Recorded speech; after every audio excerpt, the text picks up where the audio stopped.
kind of multiple SF stories that I have. I mean, I lived there for 4 years. All right, we're gonna go on. Let me get into storytelling mode. Obviously, you know how it goes here. Got to got to get to the fire. No story is good without fire in the background.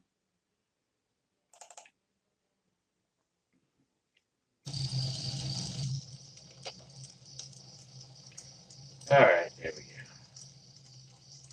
A little crispy fire going.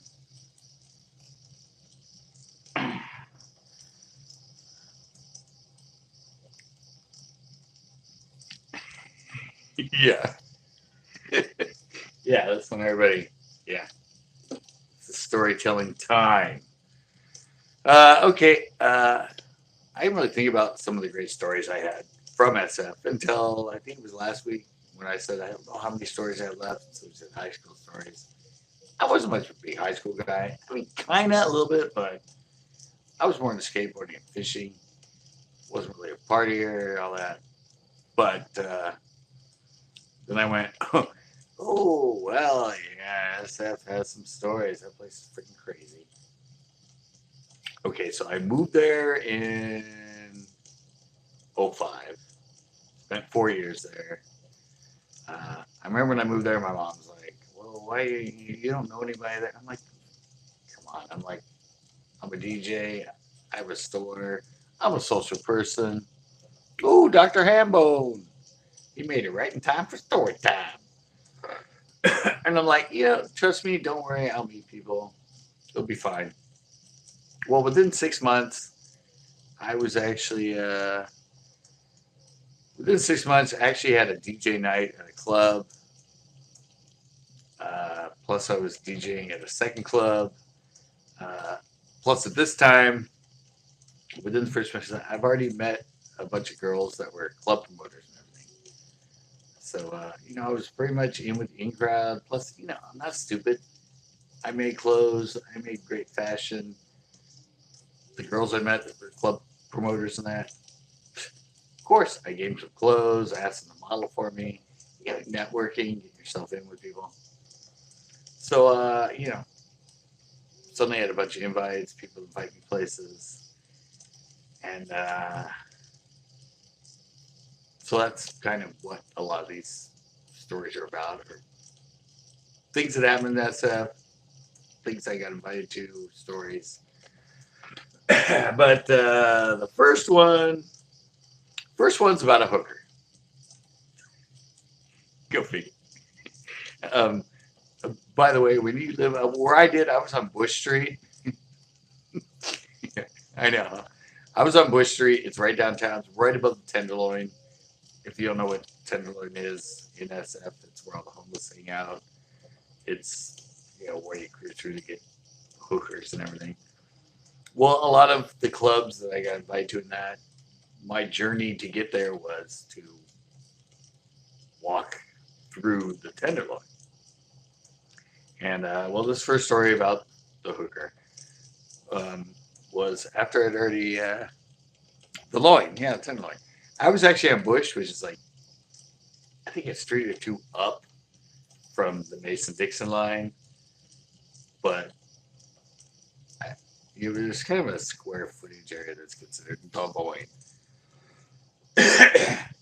Anyway, I'd been to this club, got invited there, hung out. It was like 2:33 in the morning, and I was on my way back, and I was walking through the loin, and I got this one street, and I'm walking across the street, and this time, I was a fashion guy. I had like furry jackets that I wore. I had like monkey furry hats. I mean, I had my own clothing store. I was not just the way I am now, just the regular. I was always in fancy clothes and club stuff and fancy. We were walking across, and I go across the street, and off to the left, there's like six guys hanging out, and a girl. And all of a sudden, as I'm walking, the girl's like, "Hey, man, you look like you're lonely in that. You need some company." I'm like, No, I'm fine. And I keep walking. And all of a sudden she goes, no, wait, no, wait, no, wait. So she follows me, comes around the corner. I'm like already halfway in the block. She comes up. She's like, well, it's like late. Like, you looking for some company? You looking for that? I'm like, no, I'm good. I just want to go home. It's like, oh, that's a really cool hat. I had one of my, like, a hat like this, kind of like a cat in a hat style hat, but it was like a really cool for hat. And she's like, oh, that's a really cool hat. Yeah, I was Pimp Daddy, pretty much. So she's all like, oh, I love your fur jacket. She's like, put the fur. And she's like, oh, can I try on your hat? She tries on my hat. Still trying to get me to, pay some money to do her or get a blowjob or whatever. And so she gives me back the hat. I put it on. She's like, well, come on. I got a place. It's right around the corner. And I'm like, yeah, right around the corner. Where I saw you with like 10 black guys. That around the corner? Like, I'm not a freaking idiot. It's like, oh, no, yeah, just come back. I got a place right there. Come on, you need some company. And obviously, you're going home alone. Blah, blah, yeah, I'm trying to do that. I'm like, no, I'm cool. Well, right about that time, she grabs my hat off my head and goes, oh, yeah, well, if you want this hat back, you have to follow me. And she goes running and goes around the corner. and I was like, all right. And so I turned around and just kept going up the hill and went home. It's like, I make the hats myself. It's not that big of a deal, but I don't know. I guess she thought that, since she stole my hat, and who knows? I mean, walking around the corner and going, there's like a whole bunch, like 10 dudes hanging out in that. And yeah, I'm not a freaking idiot. But yeah, she thought evidently stealing my hat and running around the corner, I would follow her and back into the hornet's nest. And I'm just like, no, not going there. So anyway, that's one little story of SF.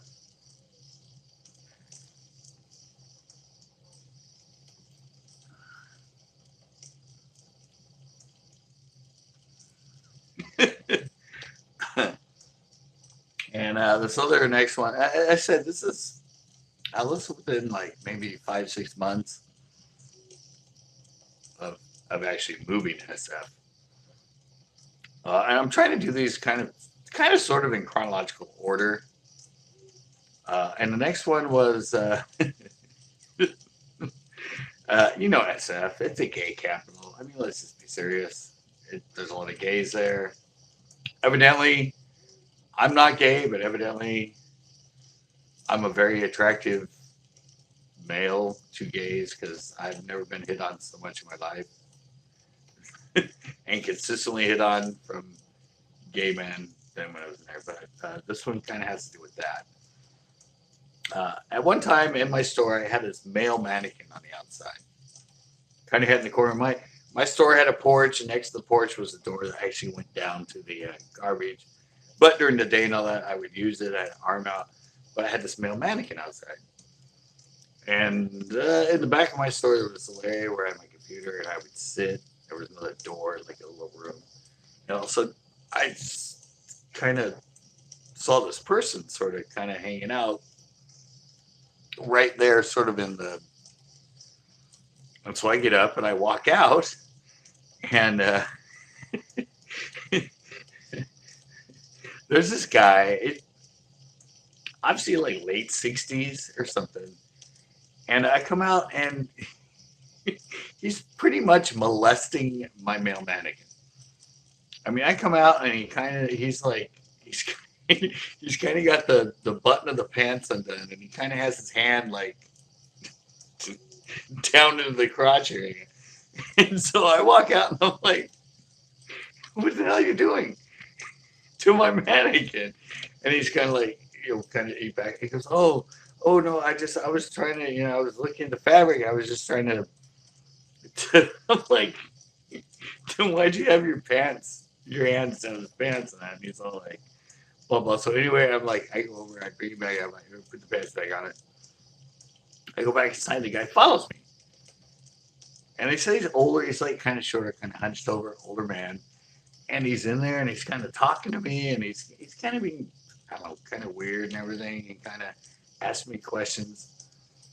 And so I'm sitting there. I'm like, I mean, I have stuff I have to do. I mean, are you really here to shop? You want to buy anything? And all of a sudden he comes up and he goes, well, what I really want is this. And he actually goes to like freaking grab my crotch. And so I'm like, I back up and like knock his hands away. And I'm like, get out of here, get out of here. And he's like, oh, and he goes running out. And I'm just like, I'm like, welcome to SF. I, I mean, I find the guy fondling my male mannequin, and then he comes in and he like actually tries to like grab my package like while I'm there. And I'm just like, and it's like a 60, 70, and he was only like, 5'3". He was like a short little gray hair old man. And I was just like, really? That is just, yeah. And well, while I'm on that subject, I have another story before I get to another story, but there was one where, like I said, I was right in the area where all the hookers hung out. Where, I mean, every time I would walk home or walk around the neighborhood at night, you always walk by hookers and a lot of trannies that were hookers. Well, one came into my store one time. Yeah, she came in, obviously, I mean, total butch guy trying to be a freaking girl.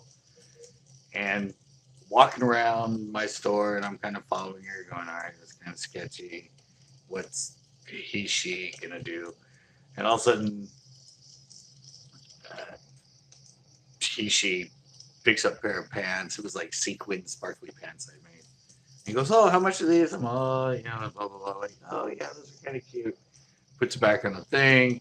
I kind of round her. She was kind of on the other side. Um, and then she moves the other way and all that. And I kind of talk to it. I'll just say it. And then all of a sudden, it leaves. And I'm like, all right, that was interesting. Like, I mean, total just, I mean, there's, you would have to be completely like wasted to think this was not a guy anyway. And so all of a sudden I walk back in and I look and it stole my freaking pants. I don't know how I went back in and the hanger was there and the pants were gone. And I'm like, I was standing like, I was just like, really? I let that she freaking right in front of me steal my effing pants. And then actually, like, I don't know what it was. It was a couple weeks later or something. I remember I drove by Polk and Bush. My store was on Bush and Polk Street, Polk and Bush. That's just really Polk Bush. But that's where most of the tranny prostitutes now hung out. I drove by and I saw that freaking she on the corner, and I almost stopped and rolled down the window and said, "How are my pants doing?" But yeah, no, I just kept going. But yeah, I actually let a freaking tranny like right in front of me, like freaking walk out with product from my store. Freaking, I couldn't believe it. I'm just like, really.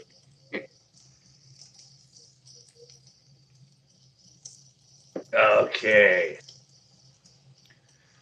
So that. Okay, well, this makes sense because I was trying to go in chronological order. At that point, yeah, I got played by a freaking 6'3", 300-pound tranny. That was like the ugliest thing ever. Yeah, this does make sense because I was trying to go in chronological order. Because I remember I obviously still had my truck at that point because I drove by and saw it on the corner. So this little story is about my truck being stolen. Stolen. Okay, I just moved there. Haven't been there that long. Met a guy that had his own store. It was kind of like me, an upstart. He was into. Turn this down.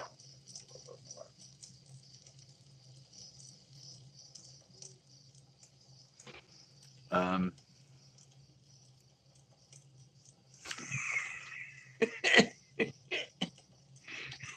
oh, you'd have to be hella drunk to be fooled by this one. Pretty much. Big, I mean, just broad shoulder, buff. Like, I don't even. The pants, if the pants were stolen for him or it, there's no way they would have fit. I don't know, maybe he had a thinner friend or something, because there's no way that that that stole it would have ever fit into those pants that stole. So, okay, so anyway, all right, so here we go. Had my truck. Well, my truck got, I said, stolen. I said there was this guy I met, just opened a new store, collaboration, a lot of artists, new artists, everything else. Um, I didn't actually take him any of my clothing, but at this time I was doing like my artwork, like that's on my cuff, that sort of stuff, my pop art and everything. That I was selling on eBay and that. So I brought him some of my frame stuff, and that's how I met him. And he made furniture, like funky furniture and everything. And well, he knew I had my truck. He found Captain Winky. So he knew I had a truck. Evidently, he got invited to be at some sort of um, art thing.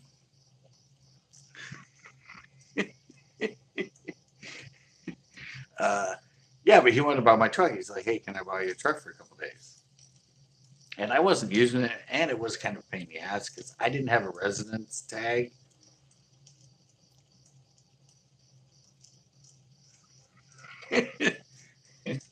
um, I didn't have a tag, so I had to keep moving it because it's like 2 and 3 hour parking. It was kind of a pain in the ass. He's like, "Oh, can I buy your truck? Need it for a couple days. It's a couple day show or whatever, and I needed to get my furniture and I had to get it there, and then after a couple days to go use it." And so he's like, "I have an apartment. I can park there. It won't be on the street. It'll be fine."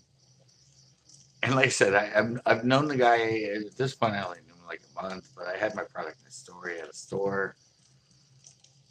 He was kind of known. I was in there talking to him, seemed like a guy. I'm like, "Yeah, sure." I figured save me from trying to repark my truck every 2 or 3 hours and move it around.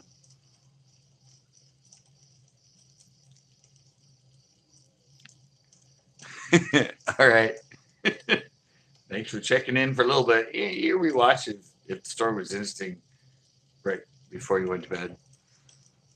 Fat Man, you can come back. I mean, it'll be posted as regular if you want to catch the rest of these SF stories. So where was I? Yeah, okay. So I lent him my car, and then, all right, suddenly it's, I think it was 2 days later or 3 days later. He hadn't called me, hadn't, brought me back the keys. So I'm kind of, starting to get a little bit worried. I'm like, great, did I just like give a guy my car and I'm never going to see him again? So I go down and actually, I think I called him. I'm all, "Hey man, it's been, it's like the third day now. I haven't heard from you. Um, are you going to bring me the key or can I come get the key?" Because his store was actually only like 2.5 blocks from me. And he's like, "Oh, yeah, well, I still need it for a little bit, blah, blah, blah." So he didn't get back to me that day. So the next day, I'm like, before I even open my store, I go down to him and I go into his store and he's there. And I'm all, "Dude, where the hell's my truck?" And he's all like, I'm waiting for it." Well, what do you mean you're waiting for my truck? He goes, "Oh, yeah, sorry, but one of my friends took your truck." I'm like, "Wait, wait, yeah." exactly. No, it gets better. Just wait. And I'm like, wait, okay, wait. I gave you my truck, and you gave my truck to somebody else. And he starts telling me the story like it's these two girls, and they need to drive back to their house or something like that. And he was waiting for him to come back, and I'm just like, dude, really? I give you my car, and you give my car to some chicks? And he's like, no, dude, seriously, they'll be back. Just give us. So I wait a couple hours. I go back to his shop, and I'm all, did you have my car? And he's like, all right, well, you know what? I don't know. They're not coming back. Well, I thought they were friendly. He goes, well, no, it was like I was having a party, and this. I'm like, oh, okay, dude, your story is getting like really freaking everywhere now. He's like, all right, dude. Well, I don't know. I think they stole your car, and I'm like, I'm like, what? He goes, yeah. I mean, oh, dude, I'm so embarrassed. I'm like, what? What do you mean they stole my car? He's like, yeah, dude. I don't know. I just, I was having a party, and I think I left your keys sitting out, and so I'm like, really? This is the kind of person I thought he was responsible. He just, I mean, he's a store owner, everything else. So I go back to my store. I call the cops.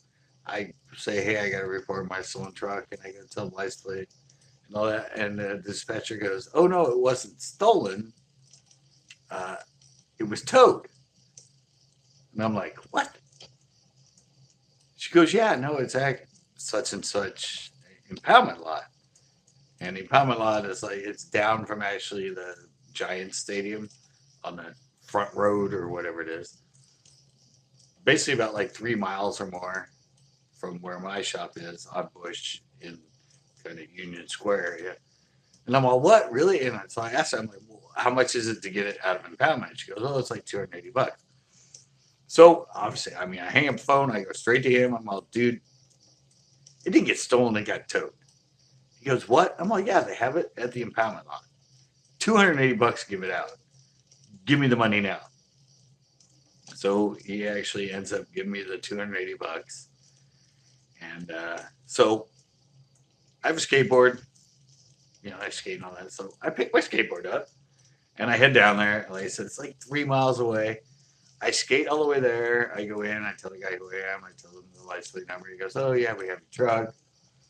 I'm like, cool. You know, I skateboard there. I'm like, all right, I skated here, but I'm going to get my truck back so I'll be able to drive back the 3 miles.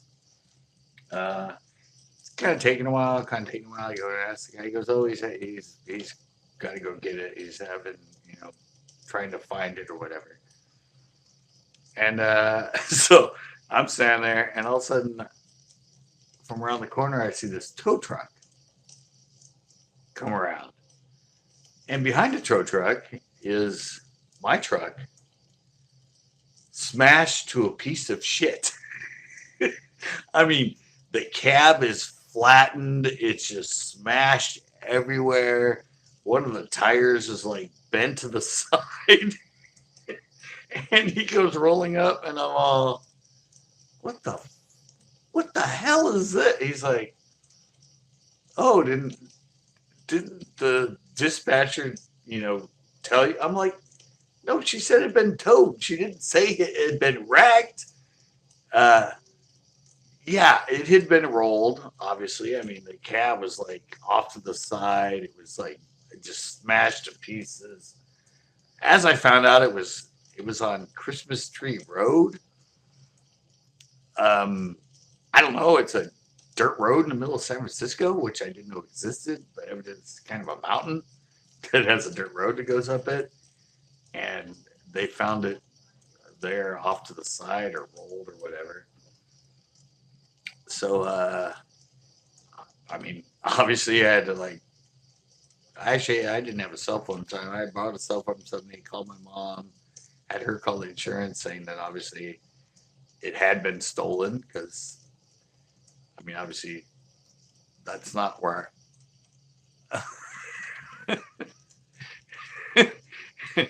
Yeah, so I reported stolen, obviously. I mean, I didn't know what else to do. I mean, I don't know if I ended up getting full payment for it and all that. They didn't really question it. But I said, well, I knew the guy after that, and I talked to him quite a bit after that, and he was just like sort of really no. But I'm pretty sure it was him and his friends, and they probably drunk or something, and had some chicks or something, and went for a joyride in my truck, and ended up rolling it, and then just like left it there, and I don't know because I talked to him after that, and I just kind of believe the story saying that some chicks or somebody stole it from him. But every time with him, he's like, why aren't you mad at me? How come you're not getting mad at me? Yeah, but he just kept, he was all on me about why I wasn't more mad at him because he got my, I'm like, well, you said it wasn't your fault. You said you didn't steal it. You said, so I don't know. I think it was him that wrecked it and everything else. He didn't want to hand you up to it. But no matter what, I ended up getting like $9,000 out of it. It was a pain in my ass to have that truck in San Francisco because I had to keep reparking and everything. So I don't know. At that time and that point, it kind of did me a favor in a way. I got the money for it. I didn't need it because I wasn't driving anywhere, and I just had to keep moving it.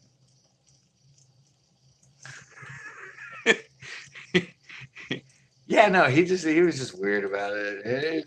Another thing was I ended up partying with him and partying with some other people. We ended up going back to their house.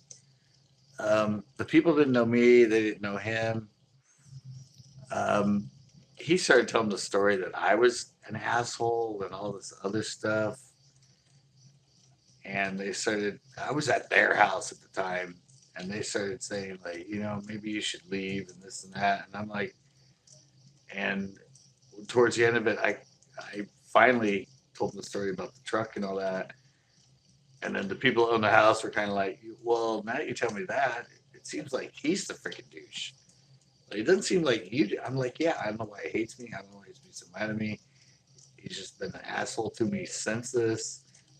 And so, I don't know. It ended up turning around because I was hanging at their house and that. But he was telling the stories about that I was like, I don't know, negative and dishonest and all this.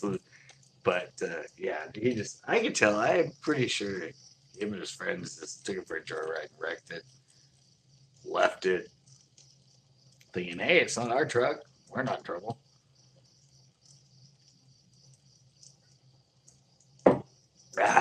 So there you go. That's sort of uh, another another good story and a good SF story. And all this sort of happened. All this was within,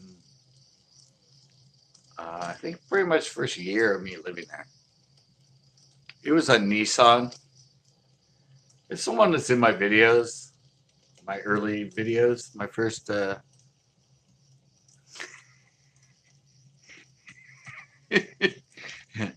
It's the one that's in my first videos, the one where I had my bass truck, that orange sort of rust Nissan Frontier. It was that truck. Yeah, so that was like I said, that was my first sort of year. It was a '98. It's 98 automatic Ford Frontier. Yeah, so that was like my first year and so my introduction to SF. And I moved there in March, and so now we'll move on to my first gay Thanksgiving. It's San Francisco, guys. I mean, they're okay. So I'd been there. Obviously, now my truck had been stolen. I don't have a truck. My parents are down here. Obviously, that's where I live now. Come Thanksgiving time, they didn't really have time to come get me. And, I would have closed my store and gone down there, but suddenly I didn't have a truck, take a taxi, or there was no Uber at that time or anything. So next door to me was a hair salon called Charmed with Jesse and Alberto, two gay hairdressers. So they invited me to their place uh, for Thanksgiving because they were asking like, "Oh, are you going home?" I'm like, "Well, I can't go. My parents can't come up. I don't have a way to get there." So they invite me over, and I mean, it was kind of cool. It was like basically like six gay men and me, um, the straight guy. Uh, yeah, I know. Yeah, it is a Skatisha story. Yeah, so we're there. I mean, it was great. They had a bunch of food and everything else. Um, I mean, it was great. It was normal. We sat down at the table. We had all that, and then and then the end, like a lot of alcohol going around, a lot of pot being smoked, all that stuff. Yeah, then suddenly towards the end of it, Jesse, I said it was Jesse and Alberto. Jesse, pretty good looking, guy. I mean, dude, a lot of times I'd see him walking down the street towards it, and he looked like a woman. I mean, I think he should have been. He's like one of those trannies that or gay guys that should have been a woman. Just he ultimately, but anyway, he starts, just kind of doing the whole like, well, you ever thought about it? And so like how's your package and all that, and it's like trying to get all, it's like really my first Thanksgiving in SF, and I'm getting hit on, and and like, and yeah, and he just starts getting more like kind of like touchy feely and everything else. I'm just like, welcome to SF. Just, and luckily, right about that time, evidently we were supposed to go to Alberto. We were at Alberto's apartment at the time, but we were supposed to go to Jesse's apartment. So right about that time that he's just starting kind of the whole like way we thought about it, trying to like convert the straight guy thing. Uh, Alberto's like, "Come on, let's go. We gotta go. We gotta go." And I'm just like, "Oh God, thank God," because we had to go out of his apartment. We had to turn and we had to go towards where I lived. So that was my escape route. So yeah, we're walking the street, and all of a sudden they like go to turn to go down Jesse's, and I'm like, "All right, guys, see ya." And of course she's like, "What? You're not coming? Come on, like come with us, come on." I'm like, "No, I got stuff I gotta do. I gotta go this way." So yeah, that was that was my first gay Thanksgiving in San Francisco, and being hit on by Jesse, the gay hairdresser from Charmed. Uh, that was, in fact, the salon next door. And I have tons of other stuff and everything else about him on film. Uh, but that's some other thing. Okay, so I did that. I did that. I did that. I did that. Yeah, it was a little. Yeah, he apologized the next day. Next time I saw him, he's like, "Oh, I'm so sorry. I didn't mean a little bit too much drinking, a little too much pot. Sorry if I was like forward or trying to do everything." Yeah, yeah. No, he totally apologized to it. I mean, he remembered what he did, and I was trying to like, but he had a boyfriend.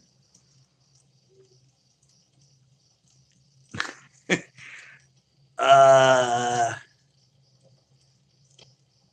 no, no, I don't think I. That was the first year. I think the next 3 years I actually spent there for Thanksgiving. But no, that was the first one where I was invited somewhere by gay people for Thanksgiving. So I only had one. Good question, Jeff. Nice. I like that. Um, Okay, yeah, that's sort of it for that sort of interesting thing. Um, I also have some other. uh, Other thing I'd like to touch on is, I mean, there were some interesting people that lived in the area. One of them was this guy that was, God, I don't know. I did some work for him. I made a brochure for him, and actually, I think I have some. I should have researched that. I should have seen if I had some of the footage. But he was gay, but he played this sort of female character. It was sort of a cabaret sort of act that he did and everything. And I met him. He was going to Australia to do one of his shows. Dear Diva. That's what it was. Dear Diva. It was Dear Diva. And this guy was not an attractive man. I mean, big nose. His face was kind of like a lot of pock marks and everything from acting and all that. I mean, not an attractive man. So obviously, when he did his Dear Diva female, but I don't know, it was kind of a thing. It caught on.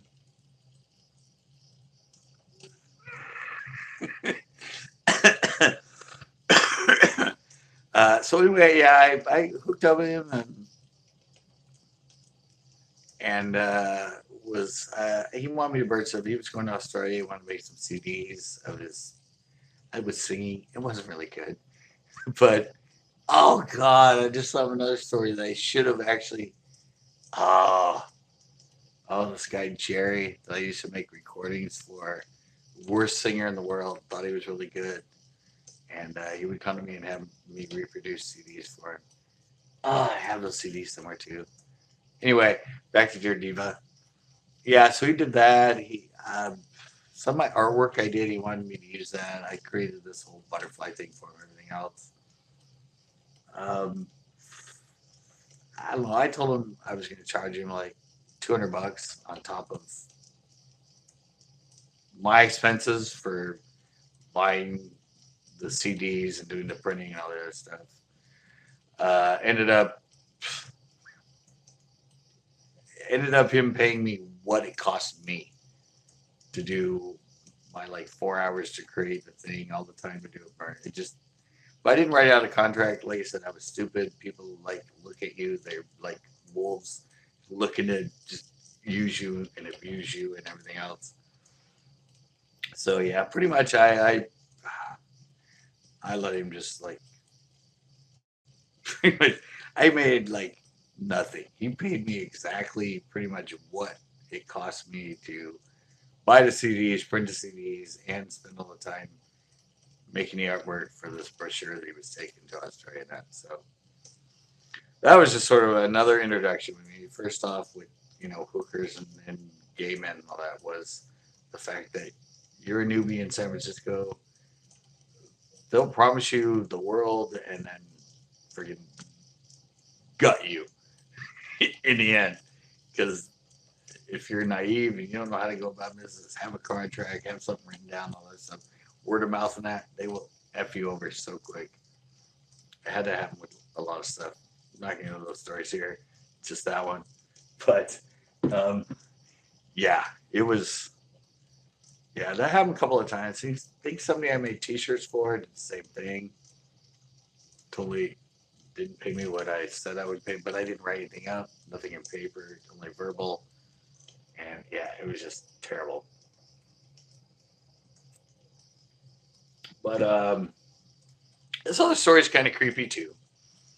It's kind of a weird guy. He's like in his 60s, gay guy. Worked at Macy's, I think.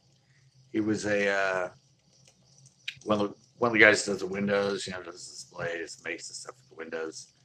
And he invited me over for, might have been a Thanksgiving. So maybe I did have two gay Thanksgivings. Now that Chex Mix brought that up. But this story is kind of cool because one thing you don't know about SF is a lot of these apartments in that area. I mean, they're rent controlled, and a lot of them have been around since like the 40s, in the 30s and stuff, especially in the block I lived on. And these apartments, I mean, unless it's been renovated and kind of switched around, these apartments are freaking huge. I mean, he had a 3-bedroom apartment. I mean, it's like almost the size of the house I'm living in. and I like old architecture. I love the old buildings. Yeah, so he invited me over, and I went there. But it was kind of creepy because this guy's apartment, and remember I said it's rent controlled in San Francisco. So a lot of these people have been in these places for like 20, like 25, 30 years. They've lived in the same apartment. They're paying like $500 a month in San Francisco, where, a studio is like $3,000. And so I go in, and this guy's whole place is it is just like knickknack. And I mean, everywhere, every room against the wall was just stuff. I mean, he had like giant wooden nutcrackers. He had like horses from carousels. He had like doll houses. He had I mean, it was kind of cool because a lot of it was really old stuff, and he'd been there like 30 years, and he collected it. A lot of it was props for the windows for Macy's and all that. But it was like, it was at the same time, it was like really kind of creepy. Like, I mean, could you imagine sleeping where like it's just dolls and just castles and just like weird, creepy looking kind of antique stuff just everywhere around you. But it was kind of nice because that was one of the first times I'd been. And like I said, yeah, it was just kind of, but the place, I mean, it had like sconces around it. It had all this wood carving around the kitchen. I mean, it was one of the old school apartments. I mean, seriously, like one floor only had like 4 apartments on it, 3 or 4 apartments. I mean, it was basically, I mean, they were huge. They were, back in the day. And, they're paying such little rent. And those kind of people that move there and they could spend the rest of their life there. He'd already been there for 25 years. But for me and liking old architecture and everything, it was really kind of cool to actually see one of those really old apartments and all the woodwork. And I mean, reality is nowadays, if somebody new bought it, they would have kicked everybody out.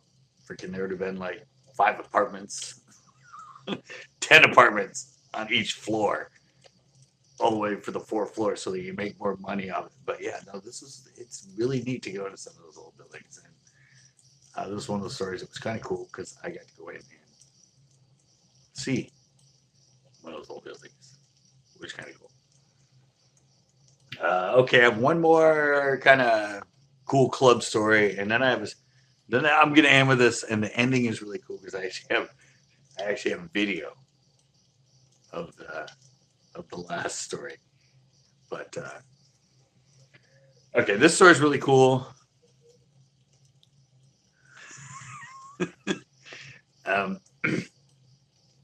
This was really kind of cool because, like I said, I got there right away. I was a DJ, had DJ night, had the clothing, all that. Right away, I decided met girls that were VIP and would put me on guest lists and stuff. Well, I got invited to this girl, Joy. It was for MoMA, which is Museum of Modern Art. I don't know that, but MoMA is a big one. But they were having this event. It was this new club that was supposed to be opening. I don't know if they ever even opened it, but it was huge. I mean, this place was called the Cathedral. It was just, I mean, well, I'll tell you about it. Okay, so I go there. She's like, oh, we're on the guest list. And we go in. She signs us in. We get these bracelets. And with the bracelets, free alcohol. Perfect. And so I go into this place, and it's just like, they have a main foyer there. It's like a 30-foot ceiling. It's got like the Greek Gothic kind of look. They actually have Cirque du Soleil people doing like the rope and all the other stuff, like right there in the main thing. I remember, I'm like, yeah, I'm invited this for free. I'm on the VIP list, and I'm getting free alcohol. And yeah, so the club. I mean, and then I go, and they had like freaking. There's a main floor. There's a basement downstairs. Plus, evidently up above there were lofts with apartments and that, where I guess most of the people that were the investors and club owners live. And so I'm walking around this place, and I go in, and there's this like one room that's a bar, it has a bar in that. It's like a bubble room, and I'm like, seriously, I had bubbles on the wall, and I had like a bubble thing. And I go to the next room, and it's like a jazz room. It's all set up. Then I go downstairs, and there's this huge dance floor. The DJ booth is in the middle. Then you go a little bit further, and they had like this place where you could take photos. They had like a cool like velvet bed and everything, and chicks and guys were taking like sexy pictures and everything. And then you went to this other room, and it was this all white room that was a bar, and all around it at the top it had all these little TVs. They were like little TVs, and every three of them were playing the same thing, and it was all cartoons. It was like Ren and Stimpy and all just I don't know. It was just all different kind of Scooby Doo and all just all the way around. And so I'm wandering around this place, and I'm just like, in amazement. I mean, this place, I don't know, 500,000 square feet. I mean, just, and there's like, I don't even know how many people it holds. This probably got like 3,000 or 4,000 people in there at the time. And so there, like I said, it was this girl Joy, the one I met that got me on the list, and she keeps like coming up to me going, "Oh, do you want another beer? Do you want another drink?" And I'm gonna go get one. And so a little bit later in the night, she goes, "Oh, these guys asked me where you eat stone." At this time, this was before pot was legal here in California. And I'm like, "Hey, well," she's like, "Oh, I want to come with you. You want to come with me?" I'm like, "Oh, well, where are we going?" And she goes, "Oh, they have this VIP bar, this bar that's not that nobody knows about. That it's not." And so I'm like, "All right." So we go into the bathrooms.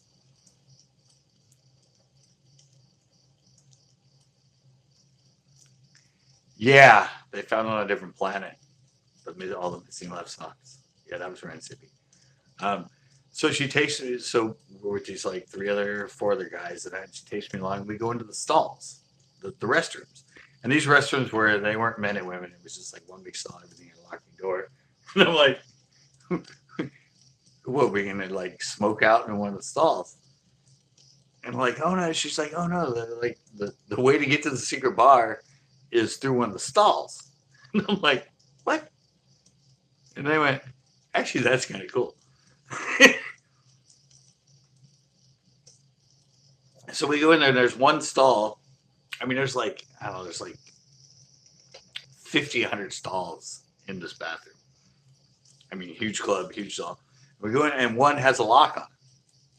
And so the guy comes up, puts in the key, undoes the lock, and you open the door, and there's no toilet there, but right behind that door is a door.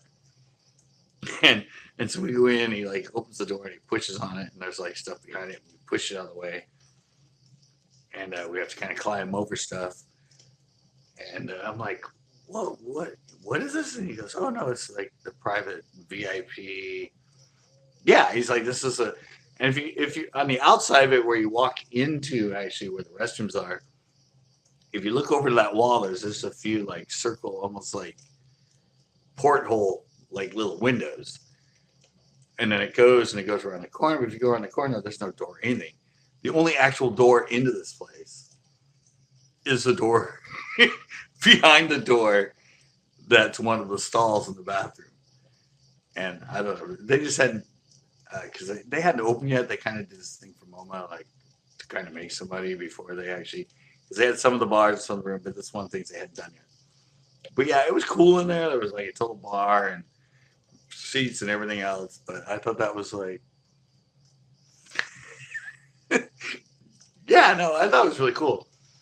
But anyway, we go in there, and all of a sudden, and this is in the basement. this is in the bottom part. Like I said, it had 3 story, but the top story was evidently lofts and sort of apartments.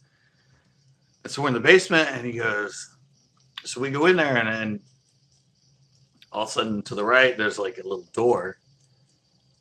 And I'm like, where are we going? He goes, oh, yeah, there's cool like catacombs down here, and there's all these tunnels and stuff. And I'm like, what? Well, really? I'm well, that's cool. So anyway, we open the door, and there's this sort of, circular. It's only about like 6 feet tall or whatever. And yes, we go in there, and I don't know, we end up going like 50 yards in.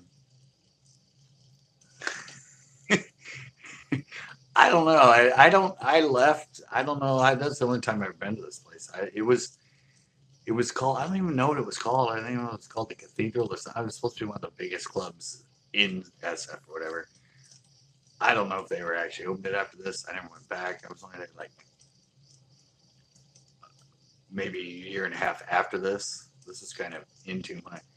But anyway, we go in, and there's all these catacombs and all these tunnels and little doors that lead to other tunnels, and we end up going back about, I don't know, probably like 30 yards, 50 yards. I mean, pretty long. And we end up coming to the dead end. It's the room. Up above, there's some windows, and it's kind of arched, but there's benches on each side. So they're sitting there. They're all getting stoned. And all of a sudden, I start hearing voices in that, and I'm like, what? What are those? He goes, oh, that's the street. Because we were, like I said, we were basically underground, but where we were in there, the windows we saw was actually the sidewalk that was outside of the building. And so, yeah, what we're seeing that were people walking by. And I'm like, I don't know, it was just cool. I mean, I wish I could have, like, just left with a flashlight or with a left and just explored. I don't even know how far like I said, we'd go this way, and you look in, there'd be like another tunnel that went in that way and kind of went around the corner. And I don't know, it's just all kind of underground stuff that's underneath this old building that they've now turned into a club. But yeah, that was a really cool experience to to get invited to that club, and then to see all that sort of background under. And I get invited to a lot of these. A lot of like underground club, after hour clubs. Some of them were above like garages and regular businesses. Some of them were actually in the front of. You went in the front of them, and it was they would have after hour parties in this sort of club. But then you walked out the back door, and there was like a kitchen, and there were apartments in the back. And I don't know, when you go to have stuff like places they do after hour parties and that are just like, I don't know, they're just like some weird little corners and little nooks and like weird ass things in San Francisco that if you get in with the right people, they get invited to these sort of after hour underground clubs. But yeah, that one was, like I said, that was really cool to go into those sort of catacombs and underground stuff.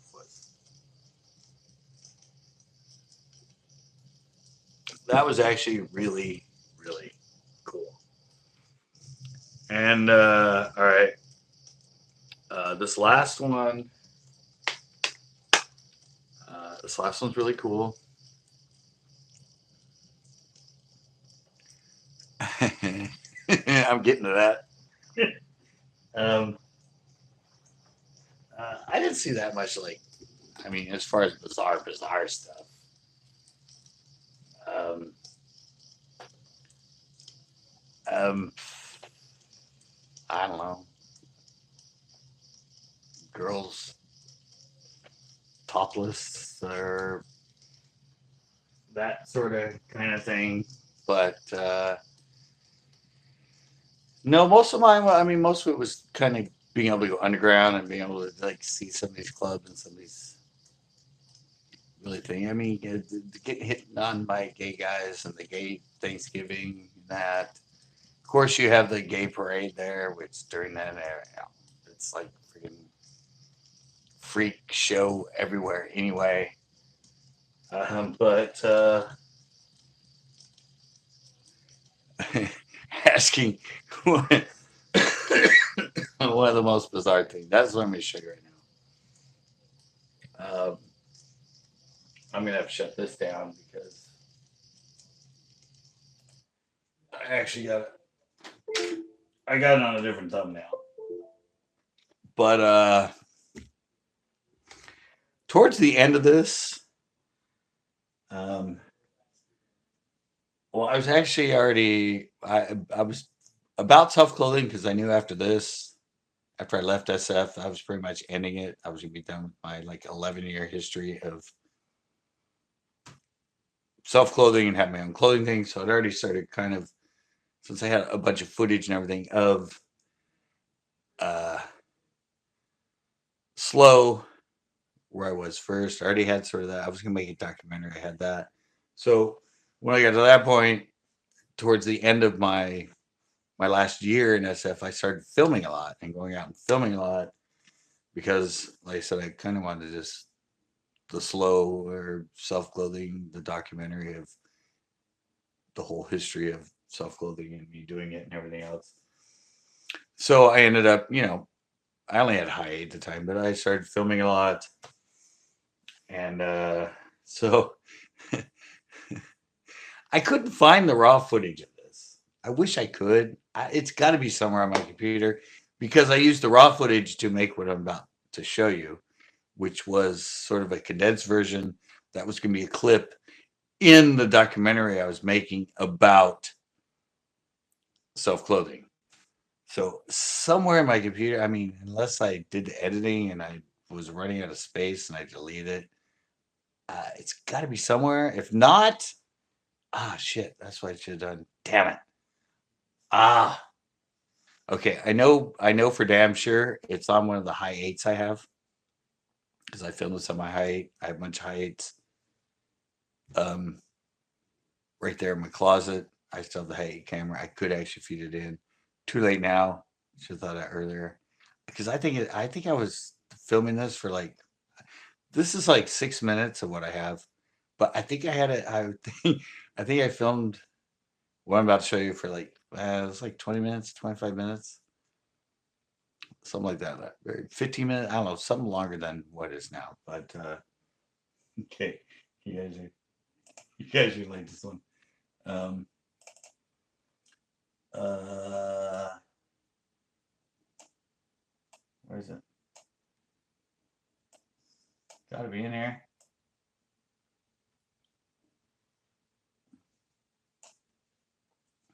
It's got to be in here. I just downloaded it to this. Why is it not showing up? Where the hell is it? I know that's where I put it, guys. Nope, that's not it. Oh, here it is. Sorry, it's not showing up with the little. Okay, so I'm gonna show you this. It's late, right? Well, it's not too late. Um, uh, there's some nudity in this. Just to let you know, it's male nudity. This is this is some footage I shot in San Francisco. Like I said, this is sort of like right at the end. And a friend of mine who's a neighbor of mine, this way I found him. Oh, yeah. This way I found him. Let's get this a little bit closer here. Oh, yeah. This is good. This way I found him. I didn't provoke any of this. And when I did find him, I was like, hey, I'm kind of doing a documentary. Can I film you right now and interview you? And he went, yeah, sure. So uh, here it is. I'm so glad I can end it with this.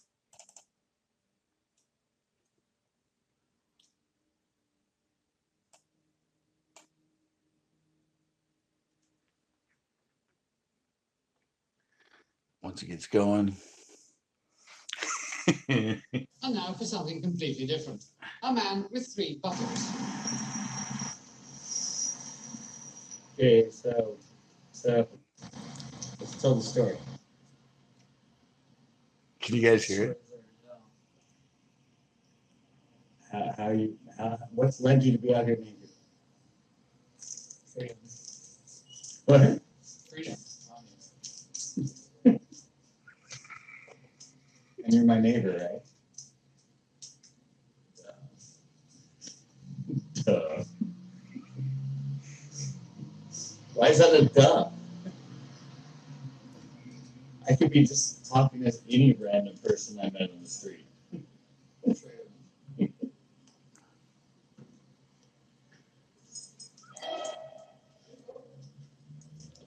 So now you're feeling shy? Sorry.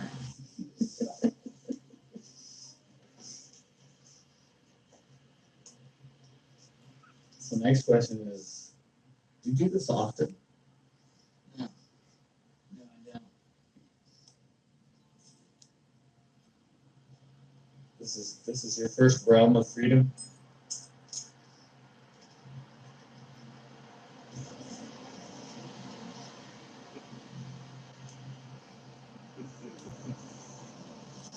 Yeah?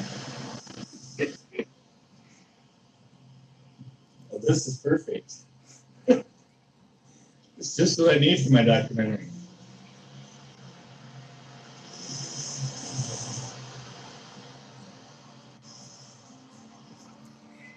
The naked neighbor.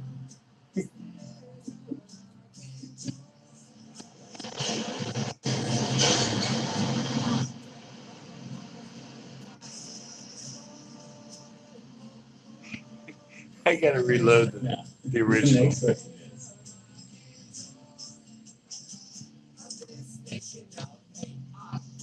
I can remember this? When I show you this, you can remember? Hi.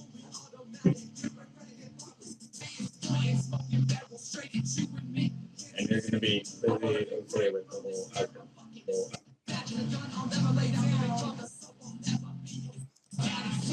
So what's your band? Perfect Machine. And where are you guys playing next?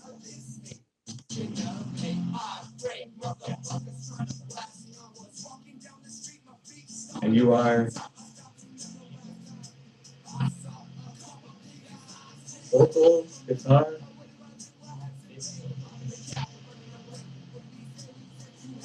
He's the bassist.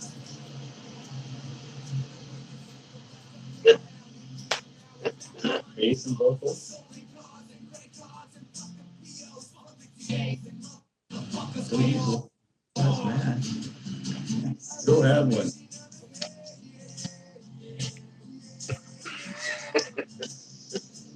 Yeah, matches. Let me try. He's giving me a light. Good. I'm almost out of battery. It's not gonna smell much longer.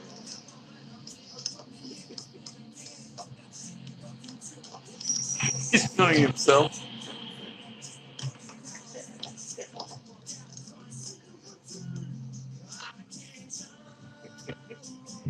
See, I gave him the camera.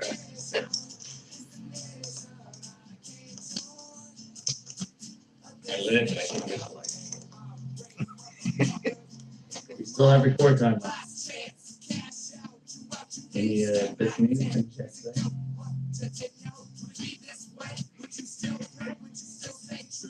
I'm waving to people. We're on your soapbox.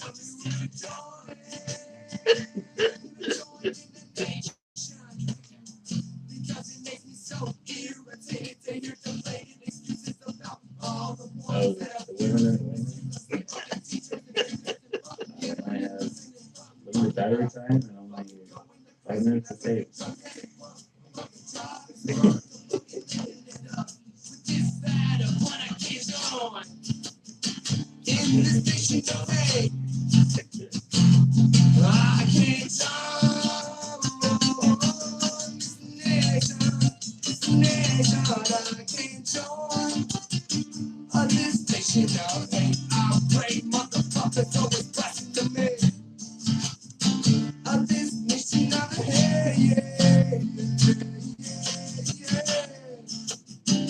of this nation of fame. I won't sit back and let you regulate what guns have been your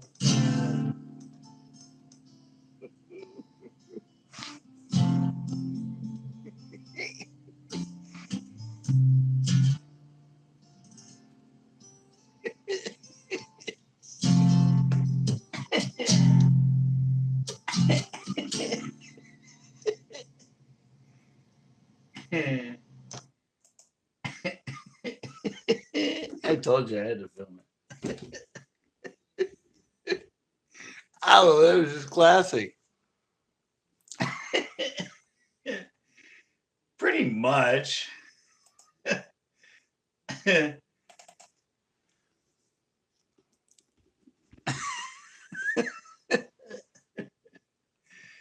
don't know. I just thought it was great. I said it was kind of the whole. It was kind of the whole thing of me doing a documentary and trying to get footage before I left, so I could actually, you know, I already had the slow stuff from St. Louis at this point already done. Yeah, SF in a nutshell, pretty much. No pun intended. Uh, yeah, I know I have the raw footage. Like I said, at the time on my computers, I was low on hard drive space and that, so I might have fed it in, created that, and then deleted it. But I know I have the raw footage, the whole. Not that you need to see any more than that, but the whole raw footage.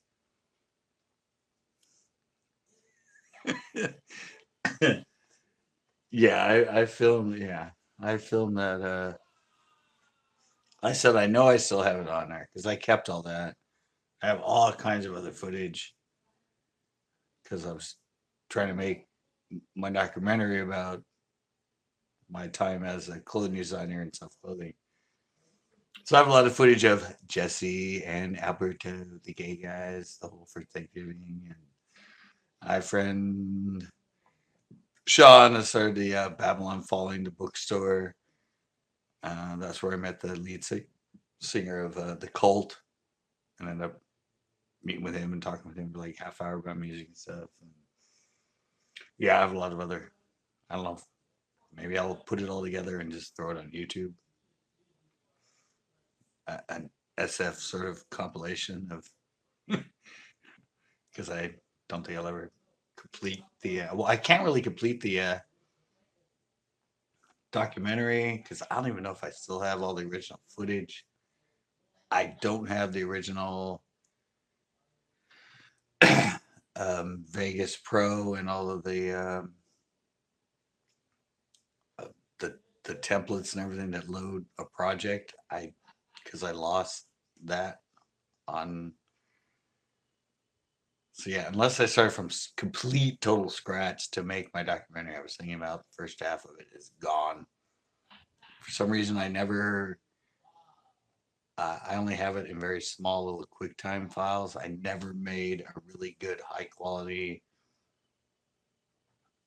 render of the first half of my documentary. I had it all done.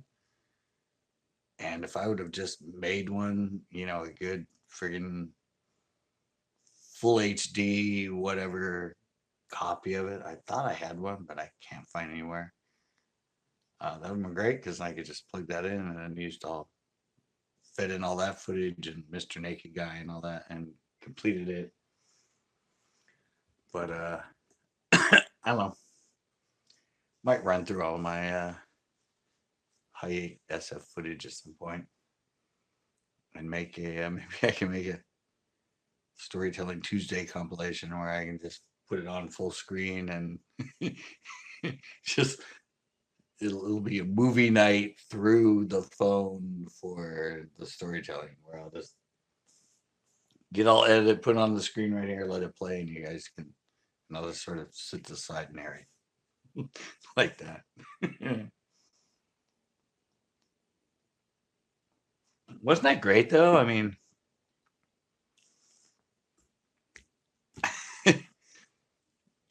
come on. And when I can't, what happened is I was outside having a cigarette,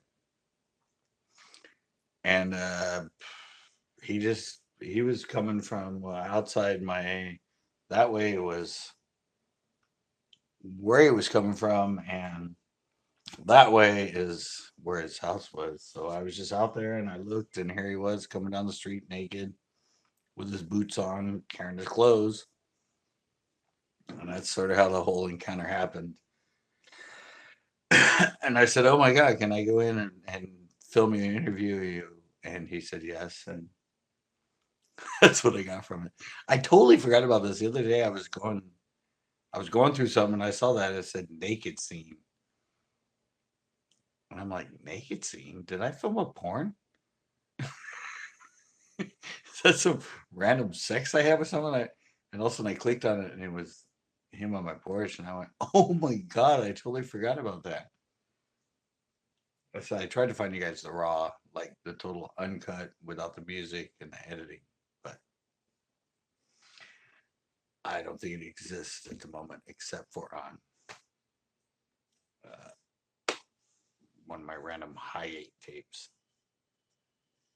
But yeah, that's the good old storytelling. Naked with that's got to be a country song already. I mean, come on, naked with my boots on. That's got to be a country song somewhere already. There's no way that title is not taken. No way. That's got to be a title of a country song. Naked with my boots on. Oh yeah. Okay. Well, I'm glad I found another story. I still have a bunch more Tuesday stories coming.